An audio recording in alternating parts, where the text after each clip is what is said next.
What's up, real world? Twisted Luck. Hope everybody's good. Thanks for joining me here. I appreciate you. I mentioned something before. I mentioned what I'm going to talk about briefly before. When this incident happened, I mentioned it's something I'm going to pay attention to because there were some signs they might try to sweep it away. This law enforcement agency might try to sweep this under the carpet, and I hope not, but I'm going to follow it and pay attention. And I'm going to hopefully not allow that to happen if it does, and it looks like that's happening. So I'm at the very beginning stages right now, and I was going to wait and tell the entire story until I have everything that I'm now gathering, but I decided instead I'm going to tell this story, and then I can follow up with you. So you already know what I'm talking about when I show you these things that I'm public records that I'm requesting and showing you and things like that. And also just so I can say it's been said, the story has been told. And the only thing that kind of sucks with this is this story is going to, not necessarily just this video right here, not so much, but what I'm going to get into. It's going to put a target on me in a couple of ways. So, but you know, you can't turn your back on things, and when something's not right, it's not right, and you can't just let it slide. So as you know, I am very critical of police. I will highlight the good ones just as much as the bad ones, but very extremely critical. And I have always believed, like many of you, cops, you don't get a special treatment because you're a cop, right? You don't get treated differently because you're a cop. When it comes to anything, you're a citizen only. Being a cop is your job, right? It's no different, like I've said, than the 7-Eleven name tag. It's just a job you chose to do. I don't like that thin blue line. I don't like it. I never liked it. It's, you know, to me, it's a gang symbol. I don't like it. It gives a perception that, you know, hey, us cops, we stick together. We stick together, you know, we cover for each other. And that's exactly what it means to a lot of them. You know, exactly what it means. People that don't know that, you know, are pro that thin blue line, who are outside, they don't know. They're like, no, that's nonsense. Trust me, I've been inside and I know that's what it is firsthand. Not to everybody, but to many. So the incident, I'm gonna tell you in detail the incident. And this is incident, for now, I'm just going to say I was a fly on the wall for this incident. So I'm going to be a little bit vague. I'm not going to name names right now. I'm not going to name agencies right now because we are going to get into that. And there's some reasons I don't want to do that right now. I don't want to tip my hat right now, and later I'll tell you why. But there was an agency, there was an incident where a citizen was victimized. Was battered or something. That's insignificant. But they were hospitalized and had to be interviewed. Police responded, and they needed someone else, an investigator, to interview this person. So this was late at night.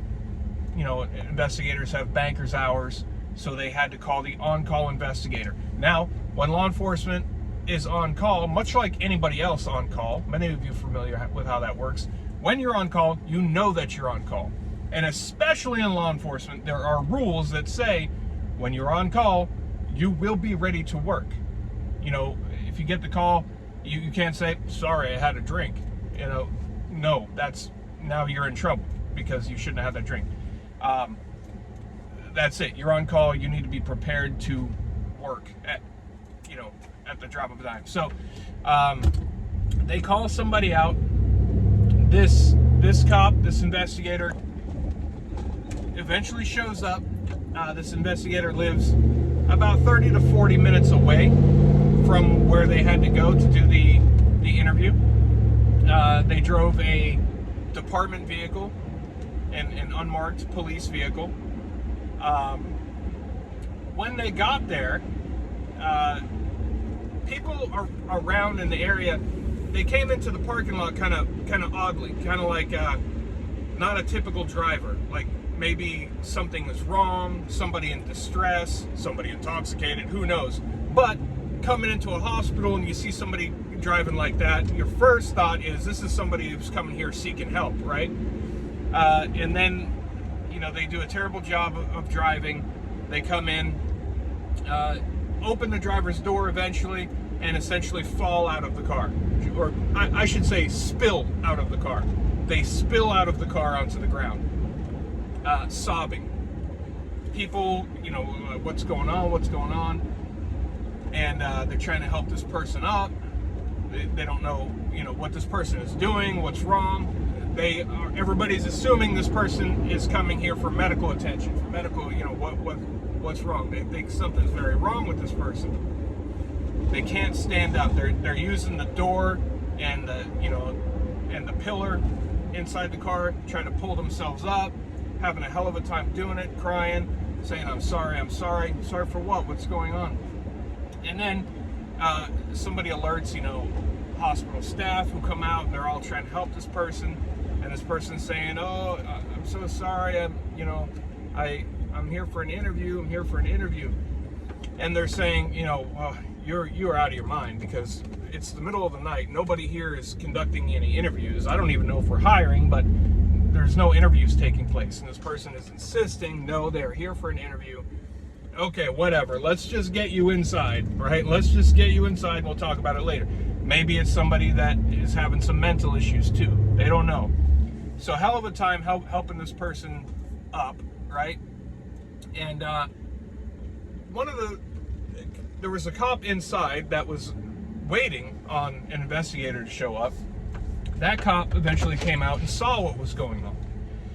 And I don't believe, if I remember correctly, they came and intervened, but they kind of said,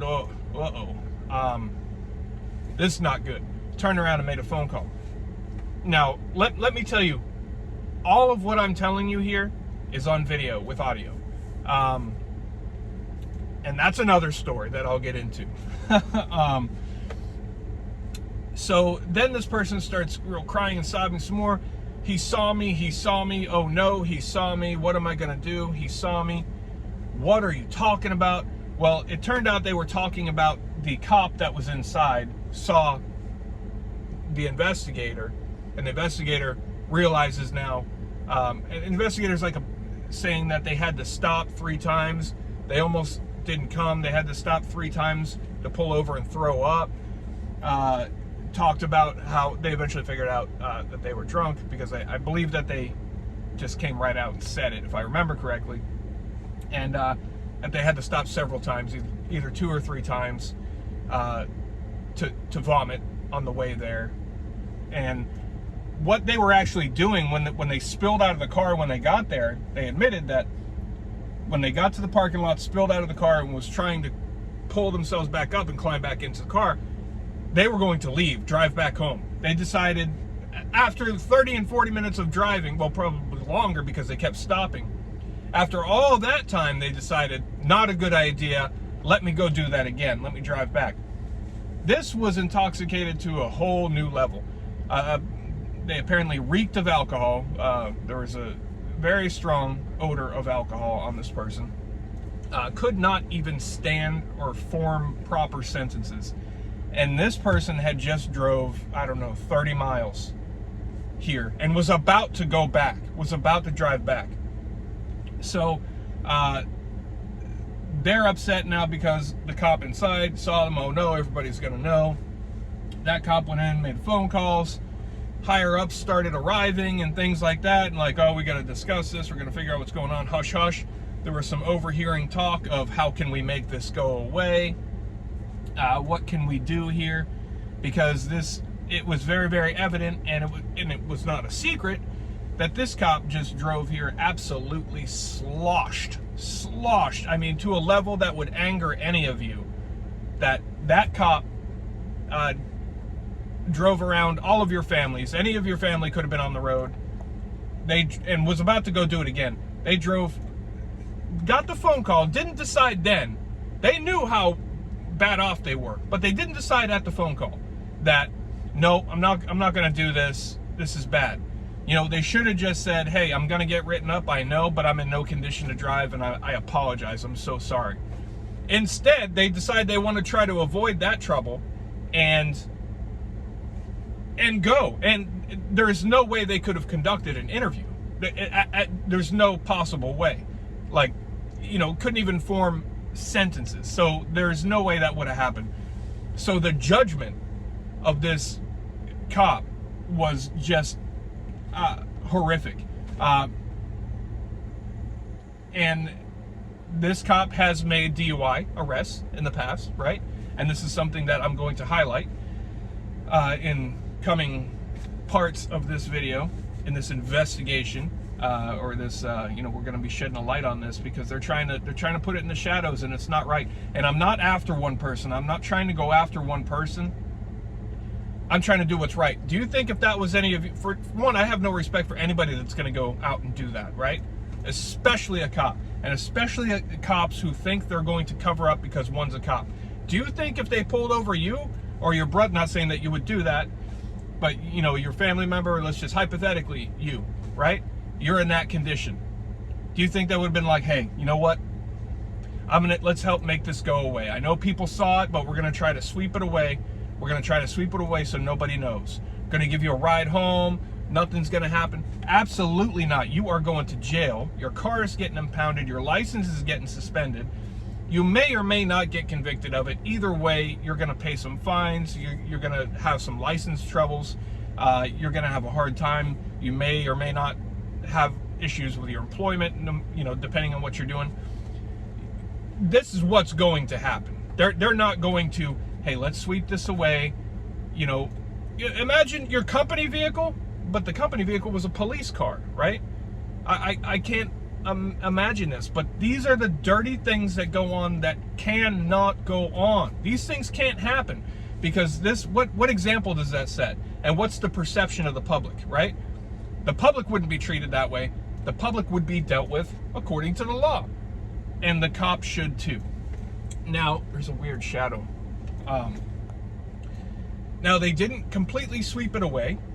I have to get official documentation, so I'm not sure exactly how it went.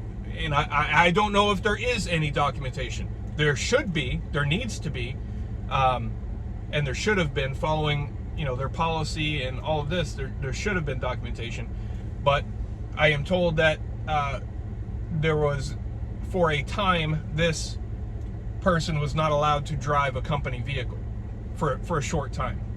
And from what I understand, that's it.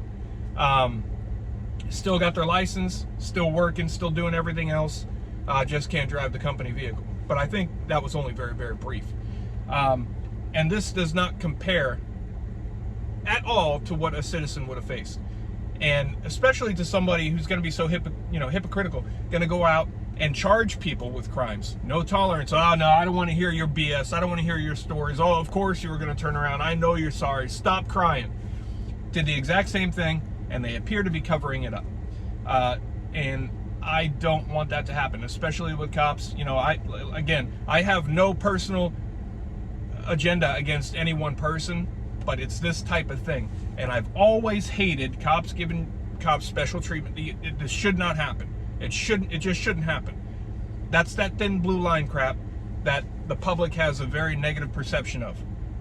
For that reason, because that's what it represents to most people. And this demonstrates that that is true. They say that's not true. Incidents like this demonstrate that it is true. Now, the one reason before that I thought they were not going to sweep it away was because I wasn't sure quite how they thought they would pull that off.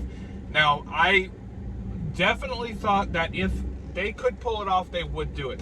They would do the wrong thing. I hope they would do the right thing, but, you know, that's not always the case. But I wasn't sure that they would think they could get away with sweeping it under the carpet, because there were many non-law enforcement witnesses, and I thought that they were aware. I mentioned this is all on video. Now, I would imagine any law enforcement body cams that were running, or that may have been running, probably were turned off. We'll find out, They're going to give me a hard time about that footage. They've given me a hard time about some other footage. So we'll find out. But I would guess that they turned that off while this was going on. But I thought that they were aware that there was other recording going on for the entirety of the incident. Now, I do not own that footage, but I have seen it, and it's pretty damning. If let's just say if it went on to the news, if that footage played on the news, and then they told the public that we didn't do anything, we said they couldn't drive for a couple of days, people would lose their minds, because this was, I'm not exaggerating, this was, I mean, you should never drive intoxicated or whatever, put people at risk, but this was a whole new level of intoxication. This was something I honestly don't know how they managed to get into the car to even operate the car. I truly don't. Only by some miracle did they make it where they were going. God knows what happened along the way, and even they said that they stopped several times because they had to vomit, and it was just too scary of a ride. Just couldn't do it. It was terrifying.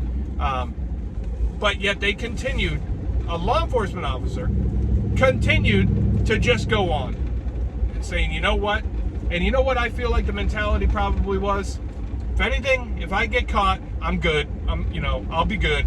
Nothing will happen to me. So I'm gonna chance it. I'm gonna put everybody's friends and family at risk because it's what I want to do. Instead of just sucking it up and telling your supervisor when you got that phone call, hey, sorry, I'm gonna have to take the write-up. I can't do it. No, instead you're gonna come out and knowingly jeopardize everybody else, and then get not even a slap on the wrist for it. That's absolutely unacceptable.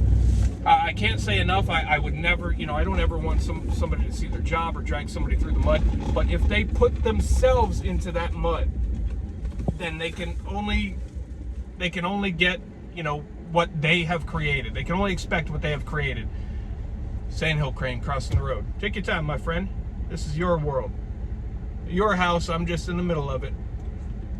There you go. Unacceptable. This can't happen. This absolutely would not happen to the public. This wouldn't happen to the citizens, and citizens shouldn't be driving in that kind of condition anyway. But this just demonstrates so much from a cop. So many poor choices, and this is a person that's investigating crimes. This is a person that's, speaking to victims. This is the person that's going after bad guys, right? That's supposed to be able to make quick decisions, wise decisions. Obviously not happening, not working. So here you've got the base story now. There's more to it. There's more that's going to come. I'm going to be pursuing this now. I was waiting to see what happened, and now it turns out they're sweeping under the carpet. So we're going to dig into that, and I wanted the groundwork laid so we can refer back to this story when I show you different parts of things we're uncovering and trying to obtain, if there is any public record trail of this at all. But if not, I've got proof that it definitely happened. So I don't know. We'll see which way this goes. But like I said, I wanted this out here. I'm putting a target on me with this in a couple of different ways, and that's not my goal. But if you've been here for a while, I've put that target on several times. I pretty much just wear a target all the time, but it's in the name of what is right, and that's what we got to teach our kids. That's what I'm teaching my kids. Stand up for everything that's right. Don't ever shut your mouth. Don't ever be quiet just because people said to be quiet. Don't ever comply just because people said to comply and go along with the program. Stand up, be heard, do what's right. So stick around. There's definitely going to be more to come. We'll see where this goes, and I appreciate you. Let me know what you think about that thin blue line. I appreciate you. Twisted Luck Truth. I'll see you soon.